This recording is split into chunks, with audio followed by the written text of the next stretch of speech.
আসসালামু আলাইকুম। তানজিদ হাসান তামিমের পরপর দুইটা ম্যাচের আউট যদি আমরা একটু আপনাদেরকে পর্দায় দেখাই, তাহলে একটা বিষয় খেয়াল করে দেখবেন যে দুটা আউট কিন্তু একইভাবে ওয়েস্ট ইন্ডিজ তানজিদ তামিমকে ট্র্যাপ করেছে।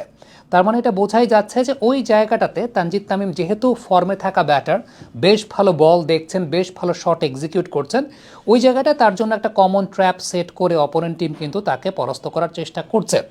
ইনফ্যাক্ট এটা আপনি আরও প্রগাঢ়ভাবে বুঝতে পারবেন কিভাবে তানজিদ তামিম আজকের ম্যাচে আউট হওয়ার আগে তাকে যেভাবে ট্র্যাপ করা হচ্ছিল, একটু খেয়াল করে দেখেন, তাকে কিন্তু ওই পার্টিকুলার জোনটাতেই শট খেলতে প্রলুব্ধ করা হচ্ছিল বা বাধ্য করা হচ্ছিল। ঠিক তার ইমিডিয়েট আগে যদি আপনারা দেখেন যে একটা স্ট্রেট ডাউন দ্য গ্রাউন্ড তিনি শট খেলে রান পেয়েছেন, আরেকটা ওই জায়গাটাতে ব্যাকওয়ার্ড পয়েন্ট বা কভার, ওই জায়গাটাতে শট খেলে তিনি রান পেয়েছেন। এখন রান আপনি পাচ্ছেন, ডেফিনেটলি টেকনিক্যালি আমার কাছে মনে হয় যে অন্য যে কোনো সময়ের তুলনায় তানজিদ তামিম বেশ ভালো শেপে আছেন। অর্থাৎ টেকনিক্যালি আপনি খুব বেশি বলতে পারবেন না যে এখন তানজিদ তামিম আগের চাইতে তার প্রোগ্রেস হয়নি বা এরকম কিছু। আমি বলবো যে টেকনিক্যালি তানজিদ তামিমের অনেক জায়গাতেই আগের চাইতে প্রোগ্রেস হয়েছে। এখন যে জায়গাটা আসলে তিনি স্ট্রাগল করছেন বলবো না, এটাকে বলা হয় প্রেজেন্স অফ মাইন্ড। এখন অপোনেন্ট টিম একজন সেট ব্যাটারের সাথে, বা যে ব্যাটারটা এই মুহূর্তে কারেন্টলি খুব ভালো শেপে আছেন, তাকে আউট করার জন্য কোন কাজটা করবেন? তাকে আউট করার জন্য যে কাজটা করবেন তা হচ্ছে প্ল্যান দিয়ে তাকে আউট করার চেষ্টা করবেন, এবং এক্স্যাক্টলি প্ল্যান দিয়েই তাকে আউট করার চেষ্টা করেছেন। ব্যাক টু ব্যাক দুইটা ম্যাচে আমরা দেখেছি। এবং আপনি যদি খেয়াল করে দেখেন যে আউট হওয়ার আগে ট্র্যাপটা আসলে তার জন্য কিভাবে সেট করা হয়েছে, কারণ তিনি টাচে থাকা ব্যাটসম্যান, টাচে থাকা ব্যাটসম্যানদেরকে যেটা করতে হয় তার স্ট্রং জোনেই আসলে তাকে আউট করতে হয়। এবং তানজিদ তামিম ফ্রন্ট ফুটে আসলে খুবই ভালো একজন batsman, no doubt about that.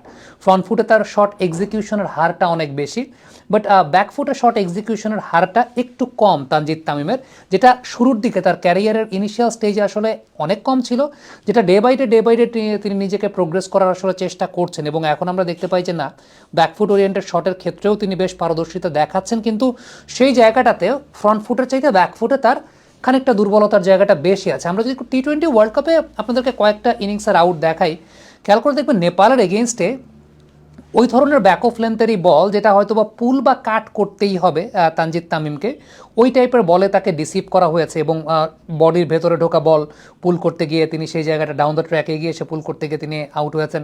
Even নেদারল্যান্ডসের সঙ্গে ম্যাচে তার জন্য কিন্তু বাতাসের বিপরীত দিকে ওইরকম শর্ট অফ লেন্থের বল করে outside off stump trap set করা হয়েছে, তিনি সেখানে পুল করতে গিয়ে আউট হয়ে গেছেন।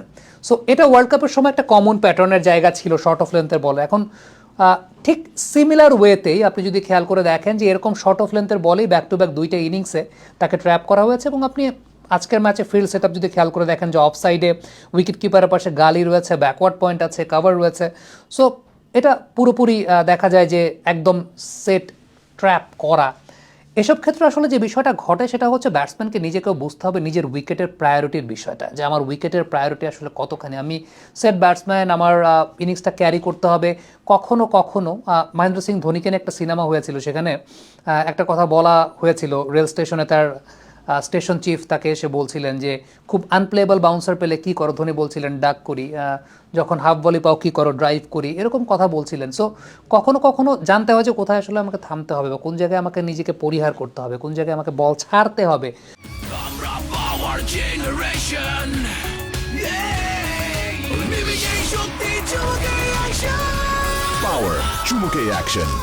ওয়ানডে ক্রিকেটে বল ছাড়াটা কিন্তু খুব গুরুত্বপূর্ণ। হ্যাঁ, টি-20 ক্রিকেটে আপনি মোমেন্টামে থাকেন, ওই সময়টাতে ডেফিনেটলি এই ধরনের শট খেলে যদি কোনো একজন ব্যাটসম্যান 30-35-40 আউট হন, সেটা খুব বেশি কিছু ম্যাটার করে না, কারণ ইন দ্য মিন টাইম আপনি টি-20 ক্রিকেটের আন্দাজে রান করে ফেলেছেন। বাট ওয়ানডে ক্রিকেটে স্কোরটাকে বড় করতে হলে আপনাকে শর্টস খেলার পাশাপাশি এটাও জানতে হবে যে কোন সময়টায় আপনার উইকেটটা মূল্যবান, এবং সেই মূল্যবান উইকেটটা থ্রো করে আসা যাবে না, কারণ ওই উইকেটটা থ্রো করানোর জন্যই অপোনেন্ট কিন্তু আপনাকে এর আগে বেশ কয়েকবার ট্র্যাপ করেছে।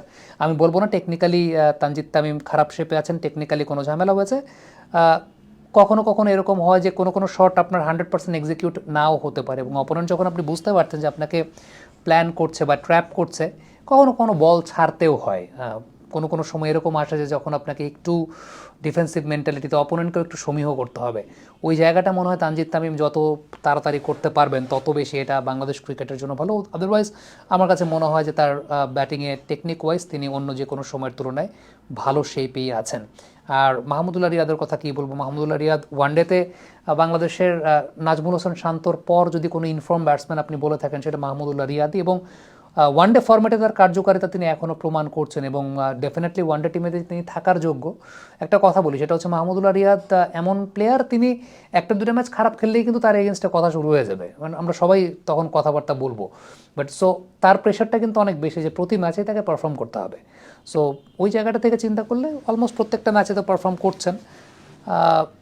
একটু অনভিজ্ঞ ব্যাটিং লাইন আপ, সব কিছু মিলিয়ে definitely not the best batting line up আপনি যদি একদম বলতে চান।